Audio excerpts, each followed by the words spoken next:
As we recognize the sacrifices our veterans have made, we should not overlook the tremendous sacrifices their families have made. Loved ones shipped overseas, communication slim to none, danger is present as your own shadow. Constant worry takes its toll. I was in Vietnam for just over 6 months. My father had a couple of massive heart attacks, and I'm an only child, so the Red Cross brought me home to care for the family. I was going to ask, what was it like for your family when you were over there? Well, actually, my parents went through everyone and anything they could to try and get me out of going. They tried to play the only child syndrome. What was it like for your family when you joined the service and knew that you were from overseas? I mean, they were proud, but at the same time, my mother was a wreck constantly. My dad, he always, he's a tough guy. He always seemed like he was alright, but you could tell he was always relieved when I came home. Yeah, supportive though. And what was it like for your family? Devastating, quite honestly. The youngest of 4 children.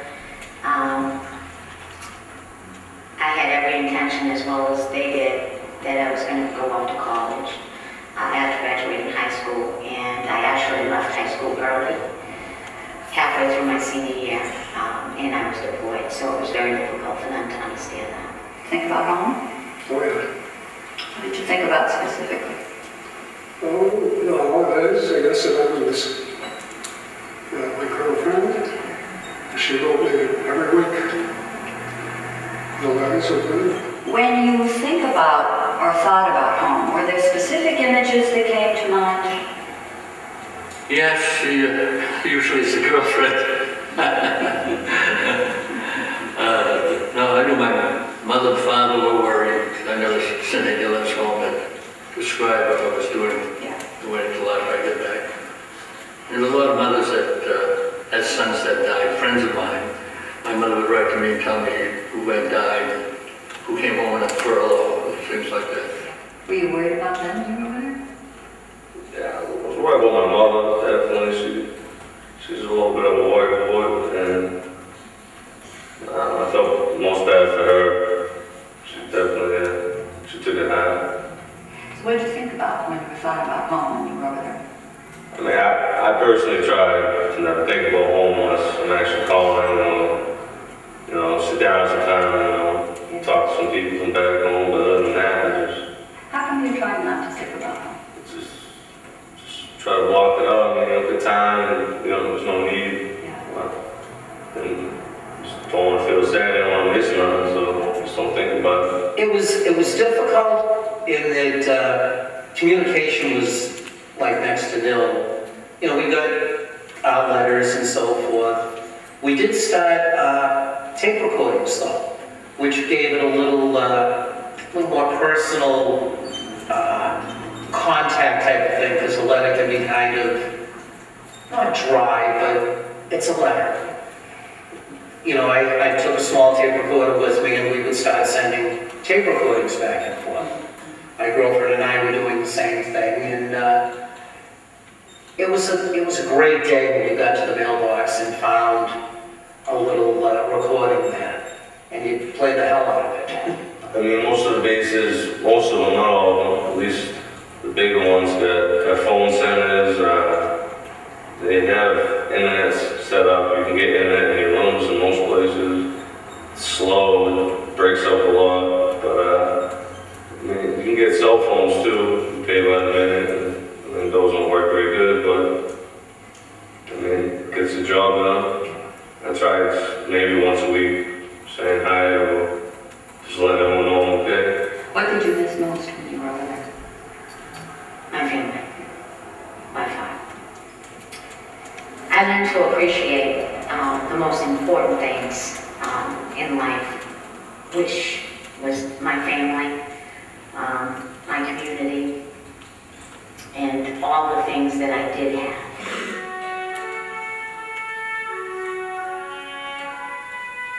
There are a few shameful chapters in this country's history. Slavery, segregation, the treatment of the veterans of Vietnam. Whether the conflict was just or was uncalled for is not the issue. The shame lies in the way we collectively viewed those we had called into the conflict. People didn't like us if we were heading to Vietnam.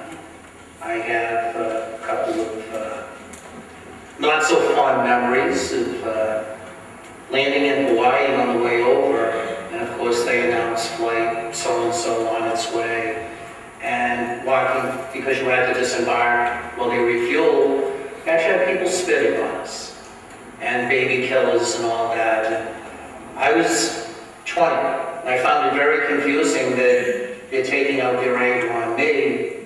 I haven't even been there yet. I don't know what to expect other than all of a sudden I'm public enemy number one. But we can change, have changed. We learned from our errors.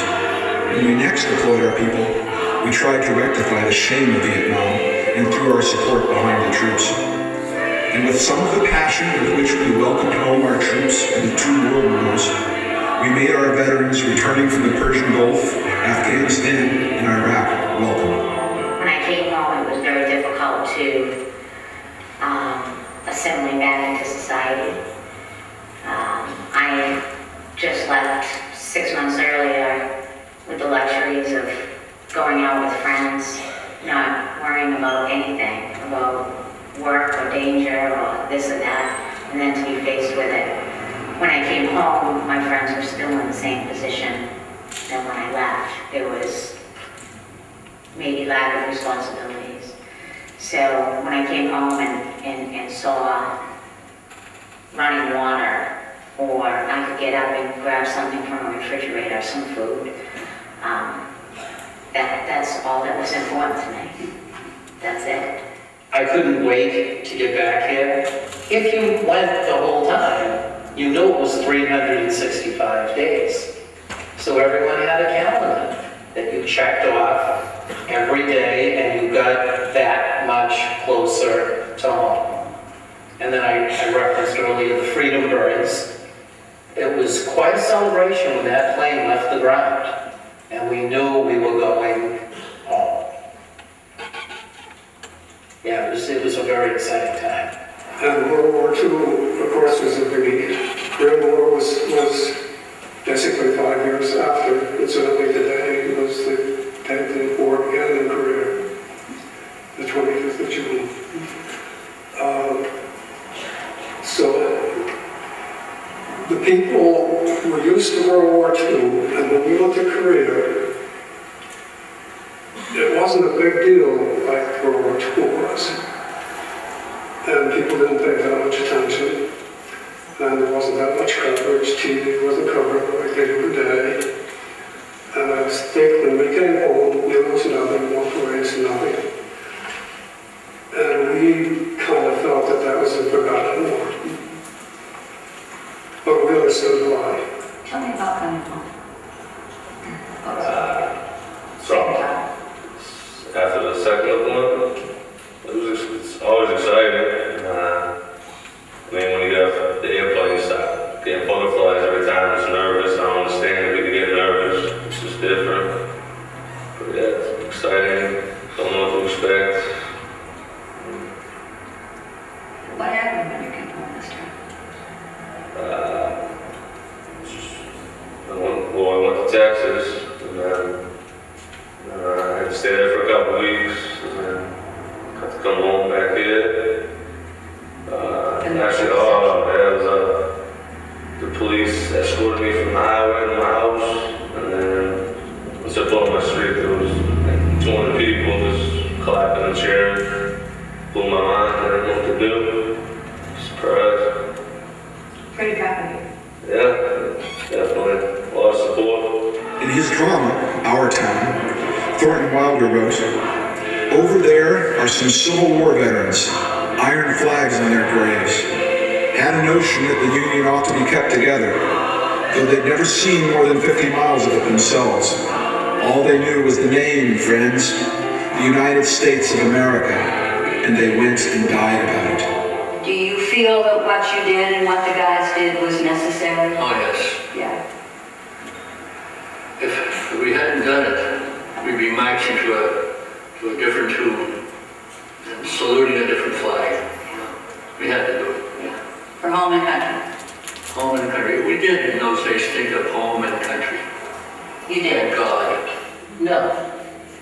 And I say no in the, too many people died for what I'm going to think now was nothing, because we just turned around and left. What I did was right, maybe not the action was right. Yeah. Until you find out. And yeah, until somebody beside you goes down or something, and or a friend doesn't come home. That's a big sacrifice to do what you did. Was it worth it? Oh, yeah. How come? I guess I don't call it a sacrifice, a privilege.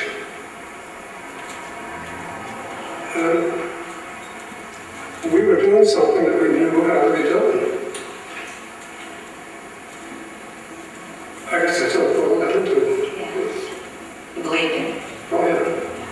Well, at that time, we just went. We did what we were, not what we were told, but we expected it. Yeah. If you had a message to share with people who haven't had your experience, could you share some thoughts on that? Well, to not take anything or anyone for granted, to be grateful for what you do have and for the people that you do have in your life, and to know that you have a support system and you can accomplish anything you want to accomplish. It's to be a young kid put in a situation like that, to not only better your country, but at the same time you're making things better for you. If you had a message to share with people now, what do you think that would be? Do you have anything you say about it? I think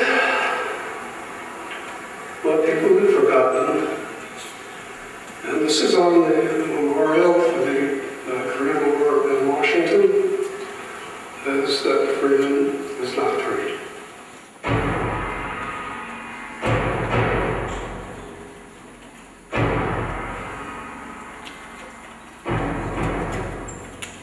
It's a purpose.